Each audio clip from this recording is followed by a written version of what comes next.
அனைவருக்கும் வணக்கம். நான் உங்கள் சரவணன். நம்மளோட எம்பிபிஎஸ் பிடிஎஸ் அப்டேட்ல ஆல்ரெடி கடைசி எண்டுக்கு வந்துட்டோம். So stay round counselling, all India quota எம்சிசியாக இருக்கட்டும், டீம்டு டு பி யூனிவர்சிட்டியாக இருக்கட்டும், அது இல்லாமல் மற்ற மாநிலத்தில் கலந்துக்குள்ள கவுன்சிலிங்காக இருக்கட்டும், தமிழ்நாட்டிலும் ஸ்டே ரவுண்ட் கவுன்சிலிங் ஸ்டார்ட் ஆயிடுச்சு. ஸோ மைட் பி நம்ம கொஞ்சம் டிலே தான் இருந்தாலும் நம்மள்கிட்ட இருக்கிற டேட்டாவை நான் சொல்ல வேண்டியது என்னுடைய கடமை. ஸோ அதனால இந்த வீடியோவில் என்னென்ன விஷயம்லாம் கவர் பண்ண போறோம்னா, டோட்டலாக ஸ்டே வேகன்சி ரவுண்டுக்கு என்னுடைய தமிழ்நாட்டு மாணவர்கள் எவ்வளோ பேர் தகுதியாக இருக்கிறாங்க, எவ்வளோ மாணவர்கள் வந்து வேக்கண்ட் இருக்கு, இங்கே எல்லாருமே சீட் வாங்கிட்டாங்களா சார்னா எல்லாருக்குமே சீட்டு இருக்கு, ஆனால் வாங்கலை. ரைட்?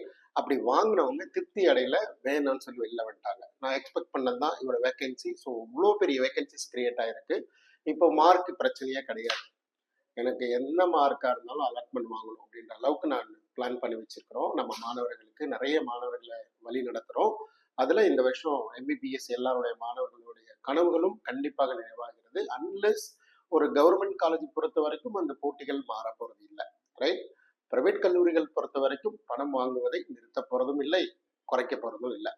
ஸோ பணம் இருந்தால் இங்கே எம்பிபிஎஸ் சிஸ்டம் எம்பிபிஎஸ் சீட்டை வாங்க முடியும். ஏன்னா இங்கே டீம்டு யூனிவர்சிட்டி ஒரு மிகப்பெரிய எக்ஸாம்பிள். எவ்வளோ பெரிய பணத்தொகையாக இருந்தாலும் பரவாயில்லை, நான் கட்டி படிக்கிறதுக்கு பேரண்ட் ஆர் ரெடி. ஸோ மணி இருக்கிற மாணவர்களும் இருக்கிறார்கள், பெற்றோர்களும் இருக்கிறார்கள், வாங்கறதுக்கு ரெடியாகவும் இருக்கிறாங்க. ரைட்? எனிவே இந்த வீடியோவில் நான் கவர் பண்ண நினைக்கிறது எம்சிசியோடைய all India quota deemed to be university, like Centac Puducherry நம்ம ரொம்ப எப்போதும் ஃபாலோ பண்ணுவோம். தமிழ்நாட்டில் கொஞ்சம் எலாபரேட்டடாக பார்த்துடலாம் அப்படின்ற மாதிரி ஒரு ஐடியா. ஸோ என்னுடைய டேக்லைன் ஈவென்டோ கிட்டத்தட்ட ஒரு எகைன் ஒரு 1500 சீட்ஸ் ஆர் வேக்கண்ட் இன்ன வரைக்கும் ஜாயின் பண்ணலை. ஸோ ஜாயின் பண்ணல மீன்ஸ் அலாட் கொடுத்தாங்க, பட் மாணவர்கள் போய் ஜாயின் பண்ணலை. அதுக்கு நிறைய வேரியபிள் ரீசன்ஸ் இருக்குங்க. எப்போதுமே நம்ம மேலே ஒரு தவறுகள் இருக்கக்கூடாதுன்றது எப்போதுமே நான் அட்வைஸ் பண்ணுவோம். அதுக்கு ஒரு பெஸ்ட் எக்ஸாம்பிள் நான் ஒன்று சொல்கிறேன். ஒரு எஸ்சி கேட்டகரி மாணவர், ஒரு 340 மார்க் 330 மார்க் இருக்கிற ஒரு மாணவர், ஒரு பிடிஎஸ், அதாவது அவருடைய குடும்ப வருமானம் வறுமை கோட்டுக்கு கீழே இருக்கிறாங்க, 2,50,000 ரூபாய்க்கு வருமானத்துக்கு கீழே இருக்கிறாங்க. அவங்க is capable only for tuition fees அவங்களால கட்ட முடியாது. ஸோ அப்போ அவங்களுக்கு ஸ்காலர்ஷிப் எலிஜிபிள் இருக்கு. ஆனால் முதல் ரவுண்ட் என்ன பண்றாங்க, நான் ஏதோ பண்றோம் அப்படின்ற மாதிரி ஒரு பிடிஎஸ்ல போய் ஜாயின் பண்ணி ரிப்போர்ட்டிங் பண்ணிட்டாங்க. சரிங்களா? ஆனா நான் என்ன சொல்லுவேன்னா, அவங்க எம்பிபிஎஸ் தகுதி தானே. ஒரு ஸ்காலர்ஷிப் எலிஜிபிள் இருக்கிற ஸ்டூடெண்ட் அதர் ஃபீஸ்ன்னு கேட்குற காலேஜ் நிர்வாகத்துக்கு அந்த பணம் கட்டுற அளவுக்கு அவங்க குடும்ப சுச்சுவேஷன் ஓகே, கட்டிட முடியும் அப்படின்ற மனநிலையில தான் இருக்கிறாங்க. அப்படி இருக்கிற ஒரு மாணவர் ஒரு தமிழ்நாட்டுடைய 3rd ரவுண்ட் கவுன்சிலிங் பார்ட்டிசிபேட் பண்ணும்போது அவங்க பார்ட்டிசிபேட் பண்ணலை. ஸோ அப்போ கவர்மெண்ட் ரூல் என்ன, 3rd ரவுண்ட்ல you are in BDS retained student. So BDS retained student இந்த ஸ்டே ரவுண்ட்ல கலந்துக்க முடியுமா? அஸ் பர் ரூல் வந்து இழக்க முடியாது. அப்போதான் அந்த தவறு, அந்த மாணவர் முழு தகுதி எம்பிபிஎஸ் படிக்கிறதுக்கான வாய்ப்புகள் இருக்கு. அதுவும் கவர்மெண்ட் ஒரு 15 லட்ச ரூபாயிலிருந்து 16,20,000 கவர்மெண்ட் கட்டிடுறேன், நீ படின்னு சொல்றாங்க. அப்போ ஒரு எம்பிபிஎஸ் படிக்கவே வறுமை கோட்டுக்கு கீழே இருக்கிற ஒரு குடும்ப ஃபேமிலி அந்த குழந்தை படிக்கிறதுக்கு தகுதி இருக்கிற பட்சத்துல நீங்க போய் சேராம இருக்கிறீங்க, இல்ல ஒரு கவுன்சிலிங் எப்படி ஃபேஸ் பண்றதுன்னு தெரியாம இருக்கிறீங்க, உங்களுக்கு சரியான வழிநடத்துதல் இல்லை அப்படின்னா அது மிகப்பெரிய தவறா இல்லையா? அதை கேட்டுட்டு நான் ரொம்ப வருத்தப்பட்டேன். என் கோவத்துல கண்ணாமன்னு திட்டியே விட்டுட்டேன். எப்படி நீங்க ஒரு குழந்தை எம்பிபிஎஸ் படிக்கிறதுக்கு தகுதி இருக்கிற ஒரு குழந்தைய நீங்க பிடிஎஸ் படிக்க வைக்கிறீங்க, எப்படி நீங்க இந்த மாதிரி தவற பண்ணீங்கன்னு சத்தம் போட்டோம். ஸோ அதுக்கான ரெமடியல் ஆக்ஷன்ஸ் எல்லாம் முயற்சி பண்ணியிருக்கிறோம். பட் அது நடந்துரும் அப்படின்னு எதிர்பார்ப்பும் நடந்த பிறகு அவங்க எம்பிபிஎஸ் இடத்தை வாங்கி உறுதிப்படுத்திக்கணும்னு ஆசைப்படுறேன். பட் தவறுகள் பண்ணாதீங்க. இன்னைக்கு நான் திரும்பவும் சொல்றேன், தவறு பண்ணவங்க மட்டும்தான் வந்து சீட்டை வாங்கிக்கல. சரிங்களா? யாரையுமே நம்பாத ஒருத்தர் தான் இன்னைக்கு வந்து ஒரு 15 லட்சத்துக்கு தகுதி இருக்கிற ஒரு மாணவர் 30 லட்சம் கட்டி ஒரு டீம்டு டு பி யூனிவர்சிட்டியில படிக்கிறார். பட் அவர்கிட்ட பணபலம் இருக்கு, எனக்கு சந்தோஷம், அது தப்பே கிடையாது. பட் ஆனா உங்களுடைய மார்க்கும் இதுவும் எங்க தகுதி இருக்குன்னு தெரியாமலே நீங்களே ஒரு முடிவெடுத்து இதுதான் சரியோ அப்படின்ற மாதிரி 360 டிகிரி உங்களோட ரோமிங் நீங்க பார்க்காம போனதுதான் தவறோ அப்படின்ற மாதிரி யோசிக்கிறேன். எனவே come to the point. MCC all India quota 62 இடங்கள் தமிழ்நாடு பாண்டிச்சேரியில கவர்மெண்ட் காலேஜ்ல சீட்ஸ் இருக்கு. ஆல் ஓவர் இந்தியா ஃபுல்லா 622 சீட்ஸ் வந்து வேக்கண்ட் இருக்கு. இது வரைக்கும் சீட்டை ஹோல்டு பண்ணாத கலந்துக்காத மாணவர்கள், தமிழ்நாட்டில் ஒன்லி கவர்மெண்ட் காலேஜ் மட்டும்தான் கடைசி வரையும் நல்லா கலந்துக்க முடியும். என்னோட குடும்ப சூழ்நிலை தான் கவர்மெண்டோட அந்த 20,000 ஃபீஸ் தான் கட்ட முடியும். அப்படி இருக்கிற மாணவர்கள் ஆல் ஓவர் இந்தியா ஃபுல்லாகவும் முயற்சி பண்ணுங்க. சில மாநிலத்தில் 60,000 70,000 வாங்குறாங்க. பட் ஆனால் தவறு இல்லை, கலந்துக்கோங்க. கிடைச்சதுன்னா பயன்படுத்திக்கோங்க. Stay round rule will be applicable. 100% நீங்க ஜாயின் பண்ணி ஆகணும். இல்லைன்னா 1 இயர் டிபார்னு சொல்லியிருக்கிறாங்க. நீங்க போக மாட்டீங்கன்னு தெரிஞ்சீங்கன்னா அந்த காலேஜ் ஆப்ஷனுக்கே போகாதீங்க. ஏன்னா நீங்க போக மாட்டீங்கன்னு தெரிஞ்சீங்கன்னா தயவு செஞ்சு விளையாட்டுல விளையாடவே விடாது. ஏன்னா அது இன்னொரு மாணவருக்கு ஒரு வாய்ப்பு கொடுத்து அப்புறம் அந்த ஊருக்காரரே இருந்தா ஜாயின் பண்ணாம சந்தோஷம் தானே. இடத்த மிஸ் பண்ணக்கூடாது. உங்களுக்கு வேணுன்றதை மட்டும் பிளான் பண்ணுங்க. ரைட். அடுத்து டிடிபி யூனிவர்சிட்டி கண்டிப்பா கட் ஆஃப் நிறைய மாற்றங்கள் இருக்கும்னு எதிர்பார்க்கிறோம். ஆனா பெரிய மாற்றங்கள் இருக்குமான்றது கொஸ்டின் மார்க் தான். இந்தியா, தமிழ்நாடு, பாண்டிச்சேரியில ஒரு 163 இடங்கள் இருக்கு. ஆல் ஓவர் இந்தியா ஃபுல்லா 350 இடங்கள் பக்கம் அரௌண்ட் இருக்கு. So all India quota and deemed university கிட்டத்தட்ட 1000 இடங்கள் வேக்கண்ட் இருக்கு. டீம்டு யூனிவர்சிட்டி மட்டுமே எதிர்பார்த்த மாணவர்கள் கண்டிப்பாக இந்த லெவலில் நிறைய மாற்றங்கள் இருக்கிற வாய்ப்புகள் இருக்கு. அவங்க அன்லெஸ் நிறைய மாணவர்கள் ஆல்ரெடி வந்து ஒரு காலேஜில் ரீட்டையர் ஆகிட்டு ஜாயின் பண்ணிட்டாங்க. பட் கவுன்சிலிங்கே தவறாக ஹேண்டில் பண்ணவங்க தான் மிஸ்டேக். இப்போ அதே மாதிரி போன ரவுண்டில் சீட்டை வாங்கிட்டோம் எம்சிசியில், போய் ரிப்போர்ட் பண்ணல அப்படின்னா இந்த ரவுண்டில் எலிஜிபிள் இல்லை. தமிழ்நாட்டில் எம்பிபிஎஸ் தகுதி இருக்கிற ஒரு மாணவர் பிடிஎஸ் வாங்கிட்டாருன்னா அவர் எலிஜிபிள் இல்லை.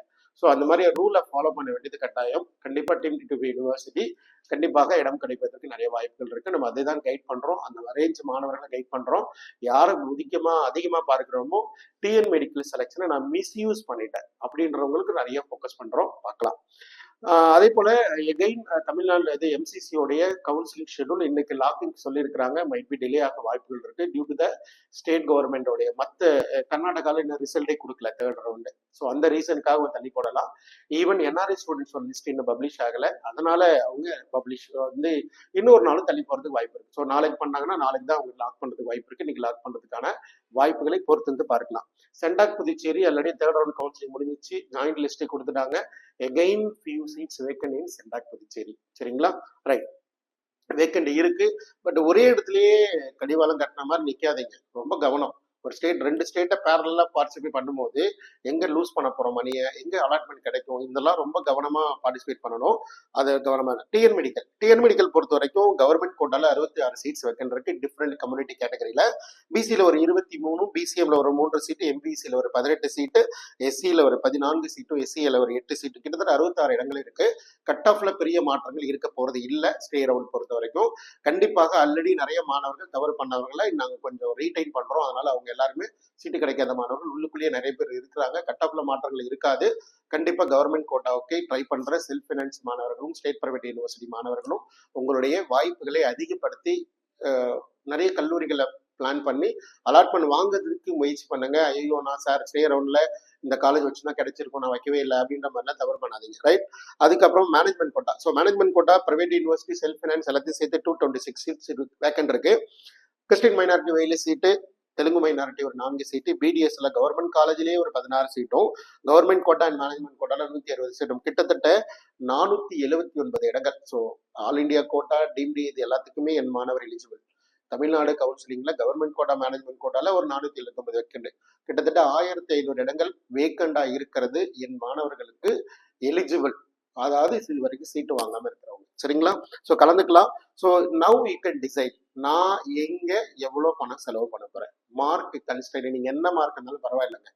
சரிங்களா? இஃப் யூ ஹேவ் மணி, என்கிட்ட பணம் இருக்கு, இது வரைக்கும் நான் ஒரு இடத்த வாங்கல, நான் 113 மார்க் தான் இருக்கிறேன், எனக்கு எப்படியாவது ஒரு அலாட்மெண்ட் வேணும், எம்பிபிஎஸ் இடத்த கண்ணில் பார்க்கணும்னு ஆசைப்படுறேன், எந்த மாணவராக இருந்தாலும் பரவாயில்லைங்க.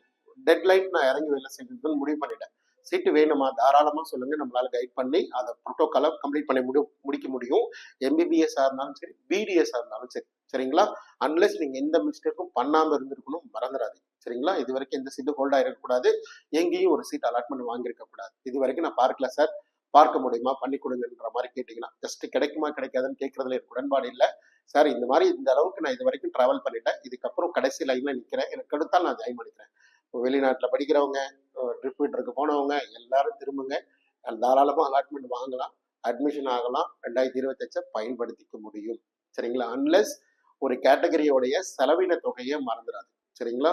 ஒரு 200 மாணவருக்கு செல்ஃப் ஃபினான்ஸ் கிடைச்சிருமா சார்னா கொஸ்டினே ஆன்சரே கிடையாது. சரியா? If you have money for government deemed to be யூனிவர்சிட்டினா we need to around minimum 20 to 25 lakhs. அதே மாதிரி ஒரு செல்ஃப் ஃபினான்சிங் காலேஜ்ல மினிமம் 20 lakhs அந்த ரேஞ்சில். அதே மாதிரி பிரைவேட் யூனிவர்சிட்டியில் 22. அது மாதிரி பணம் ரீதியா எனக்கு எந்த பிரச்சனையும் இல்லாத மாணவர்கள் கண்டிப்பாக அலாட்மெண்ட்டுக்கு ஃபர்தரா கைட் பண்ணலாம். ஸோ சப்ஸ்கிரைப் பண்ணி வச்சுக்கோங்க. நிறைய அடுத்தடுத்து +2 மாணவர்களுக்கும் அடுத்து வரப்போற என்னுடைய டாக்டர்களுக்கும் வழிமுறைகள் தொடர்ந்து செஞ்சு கொடுக்க போறோம். ஸோ சப்ஸ்கிரைப் பண்ணி வச்சுக்கோங்க. அடுத்த வீடியோக்கள் நிறைய விஷயங்களோடு சந்திக்கலாம். நன்றி, வணக்கம்.